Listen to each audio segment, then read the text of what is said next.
Hi, I'm Robin Gully. I'm John Justin. We are your Ward 2 council people here to give the council recap for the 8th of June, 2026. It was a short one. We're recording this at like 7:30, so which is pretty good. We started with open council work session. First things first, we recently had our fire chief retired. So Chief Jelfs, who was with us for a very long time, retired. And we got to meet the new fire chief, Mike Nelson. Yeah. So and he has experience both the separate cities of West St. Paul and South St. Paul. And so definitely somebody that's experienced, knows the area, knows the department. I think he's going to step in, as seamlessly as one can in a change of leadership. But I get the impression he strikes me as very similar to Chief Jelfs, very level, very nice seeming guy that seems to have really the best interests in mind. So very excited. I know he went through the process to get here, and great to meet him, and I know we'll be working with him plenty in the future. Absolutely. Welcome, Chief Nelson. And then we had a conversation about Delaware Avenue reconstruction. We had a great presentation about this. And about putting in bike trails, and I would highly recommend, like, I'm not going to do it justice here, but I would say if you're interested in what's happening on Delaware Avenue, it's worth going back. And I guess you can't watch the open council work session, you can listen to it. Oh, I think they filmed it. I think it's filmed from a distance. Okay. And I think the materials are online. Yeah, the materials definitely are. And most of this was more of an update. It's not anything that's changed. This is in process already. I think the only thing is that it may be a two-stage process, and originally we were trying to do it in one, but that's just not feasible. And then the only other thing that I think that was brought up, and just because somebody asked a question about it, is the trees that are going to be removed, and that unfortunately, because it's only a 5-foot right away between the trail or the sidewalk and the street, that's not a safe place to put a tree, because obviously if a car goes off and hits a tree, that's bad. And so that is the one downside. There's really no way to get around it with this sort of reconstruction. But we will miss some of those trees. I know that a lot of other people will too, but I think that the benefits that are coming from this reconstruction are going to outweigh that. That would be the only other thing that I can think of that came up that was kind of new news, or a clarification, I should say. It's not that it changed, it was just, the hope that maybe we would have some boulevard trees there, but that's not the sort of boulevard distance that you can do that with on a heavily trafficked road too. It's not like a neighborhood street, so. And then we facilities plan update. Facilities plan update. So this is in the earliest stages, and we're moving forward. We have discovered that there is a likelihood that we really need to address, in particular, the fire department, the fire station. And that's been something that's been talked about for a while.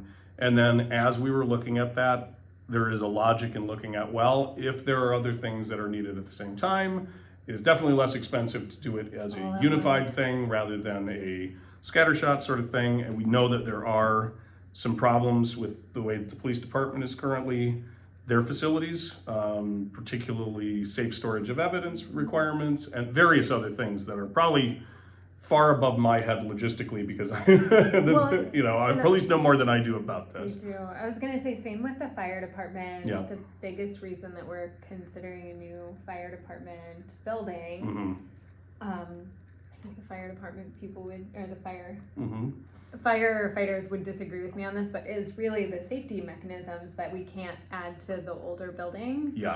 That help our firefighters to live and work safely and to retire. We've learned a lot more about how firefighting works and the dangers inherent into it, especially carcinogens that are just inherent in the fact that you're in burning buildings and with smoke and things like that. And right now we don't have any means for them to clean their equipment in the fire station. And that's one of the things that's come forward as they've done more studies as being a particularly dangerous problem. And I don't think any of us would disagree. I don't think any of us want our firefighters to suffer either in the short term or in the long term for protecting people and keeping people safe in our community. So it's a real priority there. So we're just sent out a thing to kind of look at what sites would make sense if we were going to move forward with this, and then the kind of the broad strokes of, if you do it, how would you order it? What are the priorities? How do you stage it? financial impacts, all that stuff. So it's not like we're going out and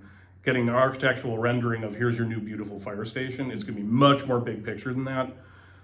But that's the biggest first step. And then we of course have to look at, obviously there's a cost to this. We have to figure out a way to make sure that we can do that with the least impact on taxpayers. And that's gonna be a very important thing. Everybody on the council is very attentive to that. We do have kind of a nice financial window where we have bonds closing that we've been maintaining now, which opens up the ability to rebond for this project without raising by just stacking on top of existing bonds. So that's why we're looking at the timing particularly. We're going to try to avoid any sort of spike in property taxes, but we also don't want to put it off. As everybody knows, nothing is cheaper to build the longer and further you go down the line. And so my worry personally is if we pushed it off for 5 years or 6 years, in the meantime, we're not treating our firefighters properly, we're making our police officers' jobs harder, we're making it difficult for people who work in City Hall to feel that they can efficiently do their jobs, and there's a lot of that too. We won't get into all the nitty-gritty on that, but there's a lot that has positive economic benefit by doing it at the right time. Now's the time to figure out what's the right time, what's the right priorities, what do we need to do, what should we do, etc. So just to also add, I would say we talked about this building. So it was built in 1967. So it is a almost 50-year-old building. What's 60? No, 60-year-old building. Yeah. What year is it again? Okay. Yeah, right. It's almost a 60-year-old building, and because of and this is way in the weeds, but because of the structure of the building, if you've ever been into our City Hall, you might notice that all the walls are concrete. Yep. And 18 inches thick. And 18 inches thick. So you can't just knock a wall out and put an add on. So you can't just, yes. This is probably structural, is my guess. And all of the exterior walls are pretty darn structural. And so we're not definitely saying like, oh, we're just going to knock this building down. We're looking at, can it be repurposed? Can it be incorporated? But at the same time, a 60-year-old municipal building is definitely beyond its general age limit.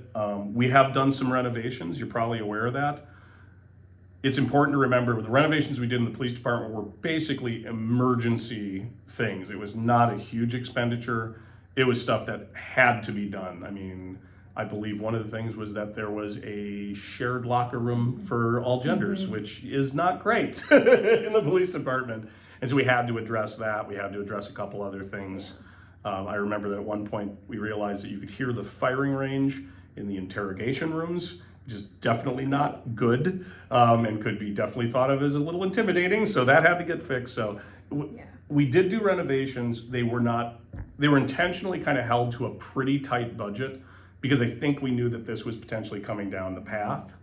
And I don't think we could go further with the renovations than we have. And so that'll be the big discussion. And there's a lot of other things. There might be some partnerships that could be involved in this. We might be able to work with the county or the school district or who knows. But yeah, so this is a long process. I mean, we probably won't hear back on this until I think the report's gonna be delivered in December of 2026. We'd be discussing it in 2027. Earliest start date is probably 2029 if the stars aligned. And so this is gonna be an ongoing thing, but this is a good step to get to like really knowing the next step of what is this actually gonna cost on a big picture level? What do we really need? What are the things that are realistic to it and not realistic to address? And then we can move forward with actually the tighter planning, but we got to get the bigger picture planning first. Yep. So stay tuned for more of that. And then we had a very quick discussion about the fact about how council members bring issues to the council, and we just talked about us bringing stuff up in open council work session. Yeah, if you're dedicated enough to watch the Planning Commission on top of all the other things, the Planning Commission added a section at the end of each meeting where individual Planning Commission members could bring up things that they'd like to talk about in the future. And it's been really good because otherwise the only way would be to introduce it at a meeting and then people aren't prepared and all that stuff. So this gives us an opportunity for somebody to bring something up. It's public, so we aren't held to the 3 people only sort of laws we are. And you can get a feel for, is this something that the council as a whole would like to discuss further, or maybe wouldn't. I might bring something up and everybody might be like, not real high on my radar. And then we can do that in a public forum where people can see that it was addressed and where it went. Yeah. And without doing that, we have to do it in kind of a weirder way where we have to, it's complicated to get things on the agenda. This is just a way for things to kind of get the pulse of the room and make sure that we're not spinning our wheels by bringing something up that maybe just doesn't have support, and also give council members the opportunity to be aware of the things, because sometimes somebody in Ward 1 might know about something that is not on my radar at all. And if I heard about it, I would be very interested in trying to address it. But if I don't hear about it, I don't know about it, and there's nothing I can do. And so I think it's a good move, and we're just going to kind of have that as a section, time permitting, on open council work session moving forward, and we'll see how it goes. Yeah. And then we got to the council meeting. And the two biggest things that we want to mention from the council meeting were the proclamations, actually. So first we had a proclamation because it is Pride Month. Yep. So we celebrate here in West St. Paul every year. There's a big Pride Festival. It's always a lot of fun. Yep. And so we had a proclamation. And then we had a proclamation, another one that we really love, for Marcel Dietrich, who turned 100 here in West St. Paul and has lived in the city for 74 years. And is in the house that she moved into in the city 74 years ago, still living there at 100. And it was really great. Unfortunately, she was feeling a little under the weather, but members of her family were here. And it's always so nice to do this stuff, because it is really amazing to see people. And in fact, one of the people that was there mentioned, I bought a house in West St. Paul so I could be by my grandmother. And so, you see those generational things where when people really like the city and are attached to the city, we keep people coming into the city because they hear good things. And so happy 100th birthday to Marcel. Very cool. You'll be getting a signed proclamation, which is neat. Yes. And we established June 26th is Marcel Dietrich Day in West St. Paul. So enjoy that as well. Yes. If I'm wrong on the 26th, my bad. It's in the agenda. We just had two hearings on the agenda today. One was, and they were both things that we talked about quite a bit recently. So one was on Robert Street snow removal, which we've done every year for the last several years, where we just take it on as a city to get snow removed from certain parts of Robert Street. And then we assess it to the owners of the properties. To the building owners, yes. And then mayor and council salaries. You might have heard us talk about this a couple of weeks ago. We had a recommendation from the Charter Commission to increase mayor and council salaries, but it had to be voted on unanimously by the council and the mayor, and it got voted down. And so it came back in front of us today because without an ordinance, there's no way to pay the council. In 27 and 2028. And so we needed to make. If you want to see me confused in real time, you can watch that portion of it, because of course an ordinance passes with a simple majority. So I was like, well, I've talked to people from the Charter Commission and some other people that supported this 3% COLA basically increase. So can we just pass an ordinance that reflects those numbers? And I think the answer was no, but I'm still not entirely sure. I thought the answer was maybe. I think it was kind of maybe, and so we'll be looking into that. This was just the first reading, so that'll come up for a final reading. And I mean, again, this is not something that is, top of mind for me. It's $28 a month for council members. But as I said before, and I'll say it again, the reason I do support these is wiser people on the council when I got on told me about what happens if you don't do these is eventually some council someday is going to have to catch up the slack. And we did have to do that, where we had to do close to a 20% increase because it had been turned down so many times. And the truth is, it is not a money-making position to be in this position, and not so much for us, but there are barriers already for running for city council. Everybody on the council has them. I have to have another employee that covers when I'm not there, and people have childcare and all these other things. And I'm lucky enough to be on my own business, so I can just do that. But there are other people that just can't do it, or would have to make enough money to pay for childcare or pay for something else. And so we want to open it up so more people can participate. And I don't want to see anybody that just economically can't do this job in the future because we've made it impossible or untenable for them to take the time and serve. Yeah. And so that's really the reason that for me, I think for most councils, that's been the reason. But we'll see what comes up at the next meeting. Again, I don't know that it'll be changed. I don't really know. I'll find out more. Like I said, I was very confused. I continue to be a little confused, and that's okay. But yeah, so that was it for today. Yeah. Thanks, everyone. Oh, hope you had a great time at West St. Paul Days or Explore West St. Paul. We had a lot of fun. Was awesome. I had so much fun. Thanks to everybody who talked to me. It was really cool to talk to people I hadn't seen in a while, talk to people I'd never had a chance to talk to before.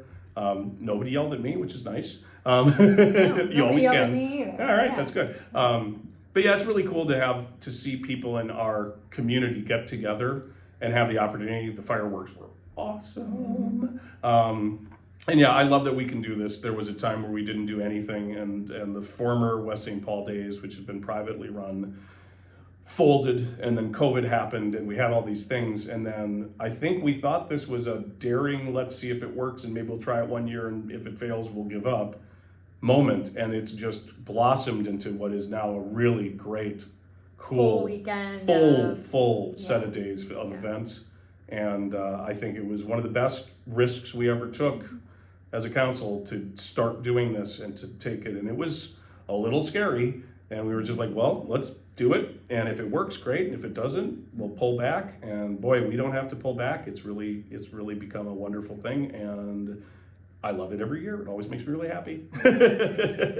Thanks to everyone who participated. Oh yeah, and if thanks. you didn't, come to stuff next year. Yeah, and everybody, again, I always want to shout out all the people that work much harder than we do, that work for the city in all the departments that are out there. Our police department, fire was there, everybody, all of the, of course, the people that organize the events and do the actual hard lifting.